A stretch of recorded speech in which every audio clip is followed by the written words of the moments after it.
Undercover black CEO finds his janitor crying. The reason left him speechless. He walked into his own store. Only no one knew it was his. To the staff, he was just another man in a plain gray coat, blending in like any ordinary customer. But this wasn't just a casual visit. He had built this business from the ground up, brick by brick, and today he was here for one reason: to see the truth of how it was really being run when no one thought the boss was watching. The fluorescent lights buzzed overhead. The aisles were spotless, products neatly stacked. At first glance, everything seemed perfect, but then he heard it. Soft, broken sobs echoing from the back hallway. He paused. The sound was raw, human, impossible to ignore. Curiosity pulled him closer until he reached the source. There, crouched against the wall, was the janitor. An older man, his uniform stained with sweat and cleaning chemicals, clutching his mop like it was the only thing holding him up. His hands shook as he buried his face, tears slipping between his calloused fingers. This wasn't the image of a lazy worker or someone simply tired from the grind. This was pain, deep, suffocating pain. Something inside the CEO twisted. He had seen exhaustion before. This was different. He could have walked away. He could have chalked it up to a personal issue and kept his undercover experiment clean. But something in the man's trembling shoulders made him stop. He stepped closer, listening. Between sobs, the janitor whispered words not meant for anyone else to hear. And that's when the CEO realized this wasn't just about a bad day. It wasn't about spilled chemicals or a long shift. No, what this man revealed in that hallway would uncover something far darker, something the CEO never imagined could be happening inside his own company. He thought he knew his business. He thought he knew his people. But the truth waiting for him that day wasn't just heartbreaking, it was worse. Much worse. The question was no longer whether he could fix it. It was whether he was ready to face the reality of what was happening behind his own doors. The man who walked through the sliding glass doors that morning wasn't just another customer. To the world outside, he was Marcus Daniels, a successful entrepreneur, a man who had turned a single corner shop into a thriving chain of stores stretching across several states. But inside those walls, in that moment, he wasn't Marcus the CEO. He was just Marcus in a gray coat, plain slacks, and an unassuming pair of sneakers. It had taken years to get here. Years of 12-hour shifts, endless loans, and nights when he didn't know if he'd be able to keep the lights on. But Marcus had grit. He had a vision. And he believed in building something that not only supported him, but also created opportunities for others, jobs, stability, a sense of dignity. Now, with dozens of stores under his company's name, Marcus had wealth, recognition, and comfort. He could have stayed behind his mahogany desk, signing papers and approving budgets. But deep down, he knew that distance created blind spots. He had learned long ago that people acted differently when the boss was watching. The smiles were wider, the greetings warmer, the mistakes quickly tucked away. He didn't want to see the polished performance. He wanted the truth. That was why he often slipped into one of his own stores undercover. No entourage, no announcement, no suit and tie to give him away. Just a man walking the aisles, observing. He studied the shelves, listened to conversations, watched how customers were treated, and most importantly, how his employees were treated. This particular store was one of his earliest. He knew the floor tiles by heart, the rhythm of the cash registers, the hum of the refrigeration units. It was more than a building, it was part of his journey. Yet as he stepped inside, something felt off. The greeter at the entrance didn't look up. Two cashiers argued in hushed tones while a line of impatient customers waited. A manager barked orders from behind the service desk, his tone sharp and dismissive. Marcus felt a heaviness settle over him. He walked slowly, his eyes scanning every corner. The produce section looked neat enough, but the employees stocking shelves avoided eye contact, their shoulders hunched like they carried more than boxes. There was no laughter, no lightness. Just tension hanging in the air. Marcus had always believed that a good company wasn't measured by profits alone, but by how its people felt when they walked through the door to work. And what he saw now didn't sit right with him. He wandered toward the back of the store, past the storage rooms and narrow hallways few customers ever saw. That was when he heard it, the sound that stopped him cold. It wasn't the clatter of dropped equipment or the muffled voices of staff. It was crying. A sound so soft yet so raw that it sliced through the sterile air of the building. Marcus hesitated. It wasn't his place to intrude, not when he was supposed to be invisible, just another face blending into the background. But the sobs continued, shaky and broken, and something inside him stirred. He followed the sound, careful with his steps, until he reached the small utility corridor. There, on the cold tile floor, was the janitor. An older man in a faded uniform, his back bent with age and years of labor. His mop leaned against the wall, a bucket of soapy water half spilled at his side. His head was in his hands, shoulders trembling as if the weight of the world pressed down on him. Marcus froze. He had expected to find carelessness, maybe incompetence, a reason for the unease in the store. But this was something else. For a brief moment, he thought about walking away. After all, he was undercover. Interfering would give him away. But then he saw the man's hands, scarred, cracked, and shaking as they covered his face. This wasn't just exhaustion. It was despair. Something was wrong. Deeply wrong. And Marcus Daniels was about to find out just how bad it really was. Marcus stayed in the shadows of the narrow corridor for a moment, his pulse steady but his chest tightening. He had seen tired employees before, even frustrated ones. But crying like this? It was the kind of crying that came from somewhere deep, from wounds no paycheck could fix. He stepped forward quietly, not wanting to startle the man, but the floor creaked under his shoes. The janitor jerked up, wiping at his face quickly, his hands trembling as though erasing the evidence could erase the pain. Marcus didn't say a word. He simply watched, his eyes taking in every detail. The man's uniform looked older than him, faded patches where the company logo had nearly disappeared, stains that no wash could remove. His shoes were worn thin, the laces frayed, but it wasn't just the uniform. It was the man himself. His eyes were red, not from a single cry, but from many before. His shoulders sagged, not only with age, but with something heavier. Humiliation, maybe. Defeat. The janitor tried to stand, but the effort was slow, his knees stiff. As he pushed himself up, Marcus noticed the limp, subtle, but there. Years of hard labor had taken their toll. Marcus turned away slightly, pretending to study the hallway. He had to stay undercover, but he also had to know more. So he lingered, blending into the background of the store again. Listening. That was when the manager's voice cut through the air like a whip. "Hey, old man, what are you doing back here? You've got floors to mop." Marcus's jaw tightened. He didn't move, but his eyes tracked the scene as the manager stormed down the hall. The man was young, barely 30, but he walked with a swagger that reeked of unchecked authority. His tie was crooked, his shirt untucked at the sides, but his tone carried an arrogance that made Marcus's stomach churn. The janitor straightened, forcing composure into his body. He mumbled something Marcus couldn't hear, but the manager sneered. "Excuses again? You think crying's going to clean the floors? Move it, or you'll be out of here by the end of the week." The words hung in the air, heavy and cruel. The janitor's lips trembled as though he wanted to protest, but nothing came out.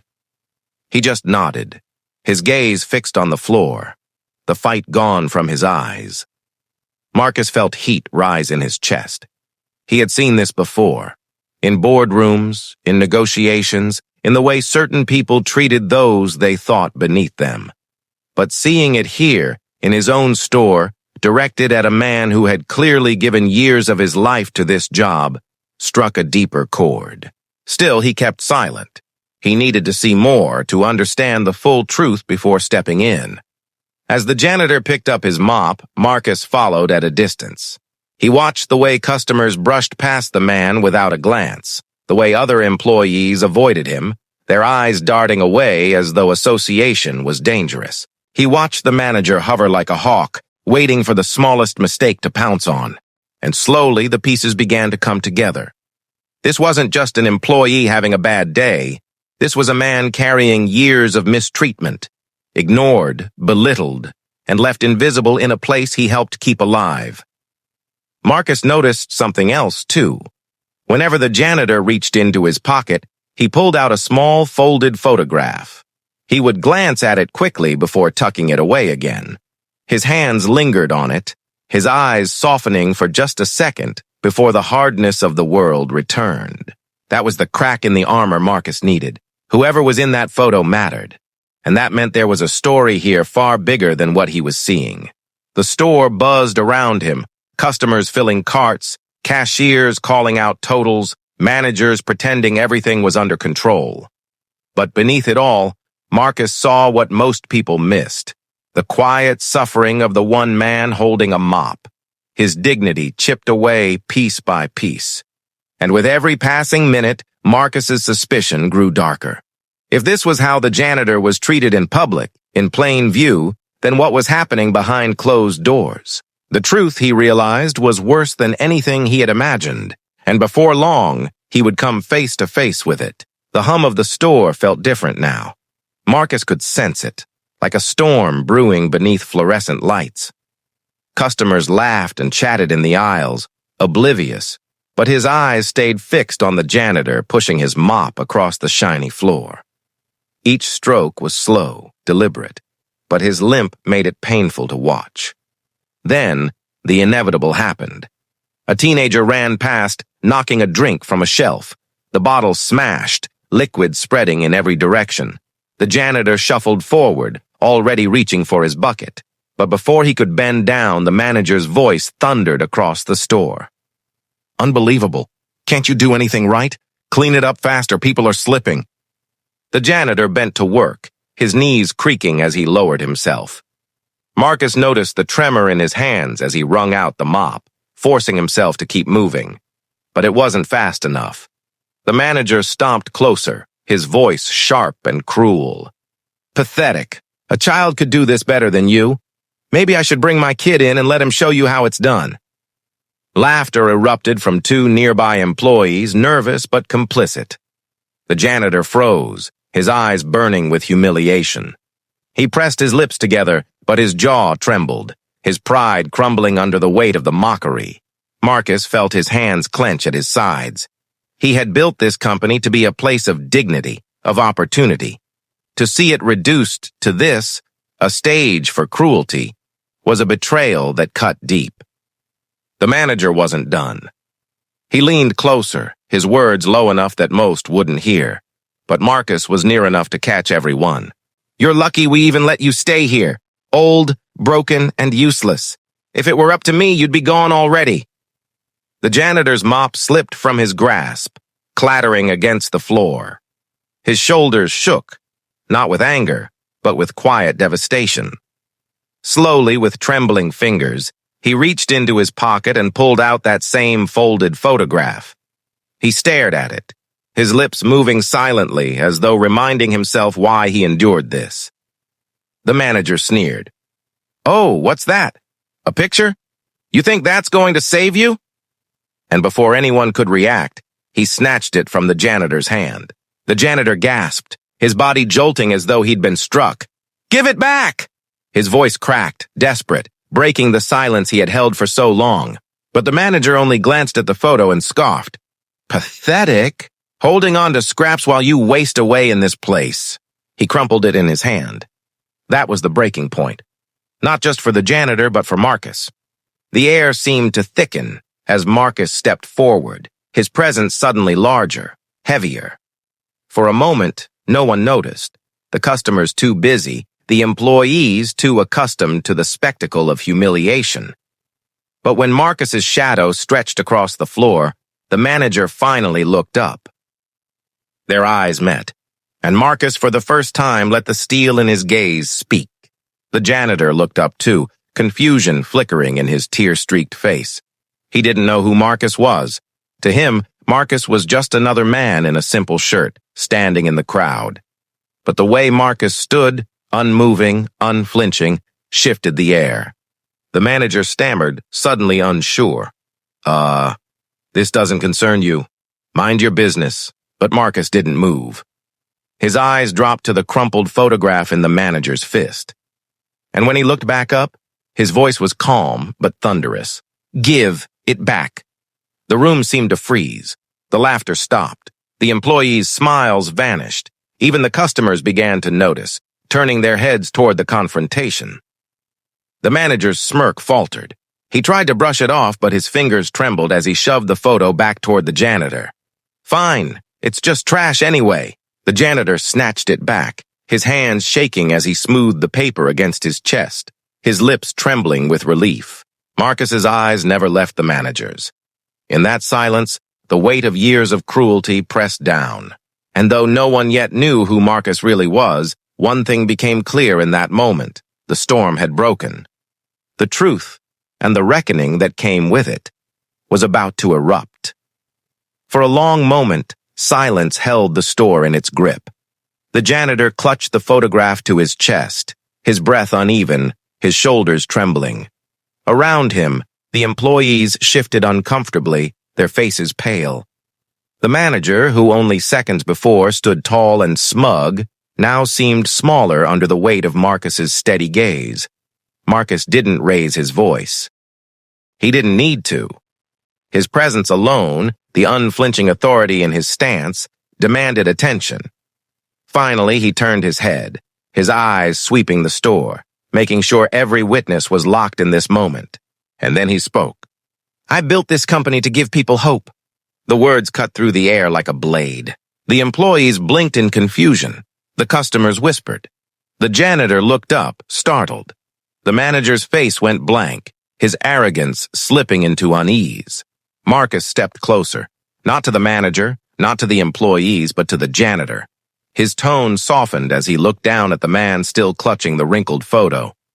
"You never deserved this," Marcus said. "No one does." The janitor's lips parted, but no words came out. His eyes shone with disbelief, like he couldn't trust what he was hearing. Marcus straightened, his gaze snapping back to the manager.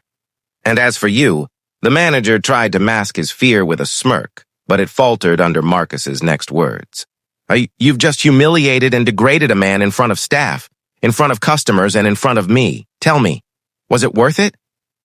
The manager blinked, caught off guard. Who do you think you are? Talking to me like that?" Marcus didn't answer with words. Instead, he reached into his jacket pocket and pulled out a sleek black wallet. From it, he produced an ID card, one stamped with gold lettering, the title clear enough for anyone nearby to read. "See you." Gasps rippled through the store. The employees' hands flew to their mouths. Customers leaned in, phones quietly lifted to record. The manager's face drained of color as realization crashed down. Marcus let the card rest in his palm, visible for all to see. "Who am I?" His voice dropped, colder now.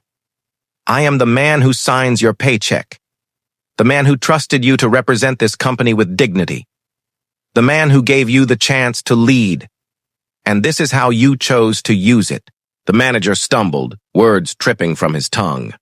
"Sir, this is a misunderstanding. I was only—" "Enough!" Marcus snapped, his tone sharp as steel. "I watched everything. I saw how you mocked him, how you took what little pride he carried and tried to crush it. This isn't leadership, it's cruelty."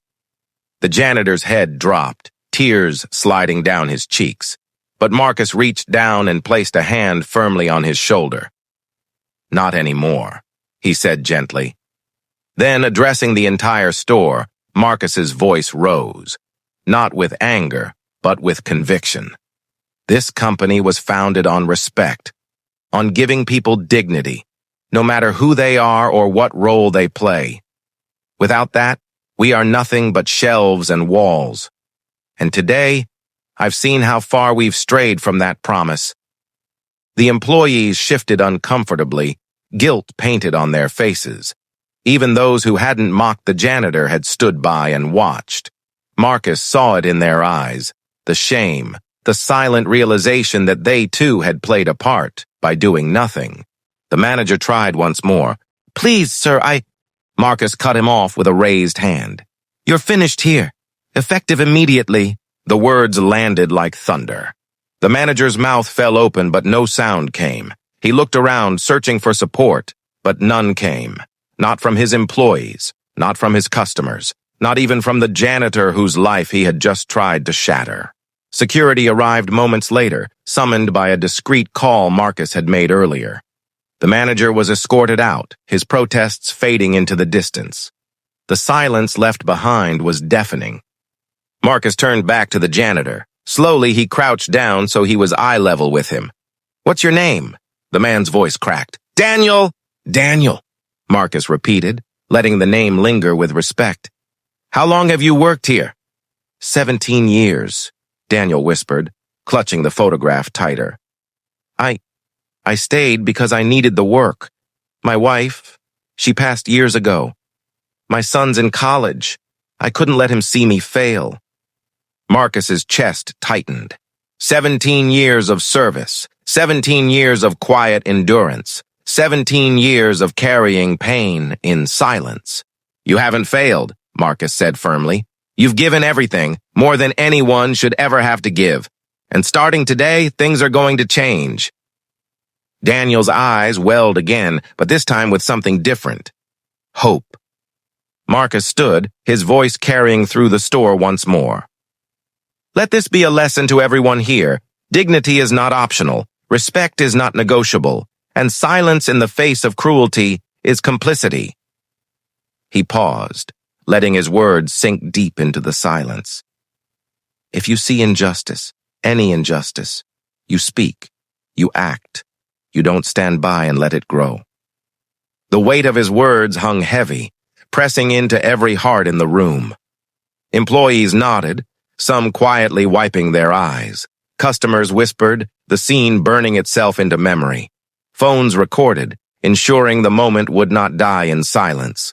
Marcus helped Daniel to his feet. "You've earned more than this," he said. "Tomorrow, we'll sit down together. We'll talk about your future. Not as a janitor, but as someone who deserves better." Daniel's lips trembled. Thank you, sir." Marcus gave a small nod. "No, thank you. For holding on when others would have given up. For showing strength they tried to break." As the store slowly returned to motion, the atmosphere was transformed.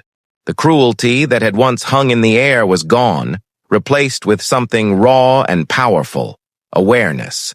A reminder that behind every uniform, every task, every tired face was a human being with a story, a struggle, and a right to dignity. When Marcus finally stepped outside, the night air hit him with a cool rush.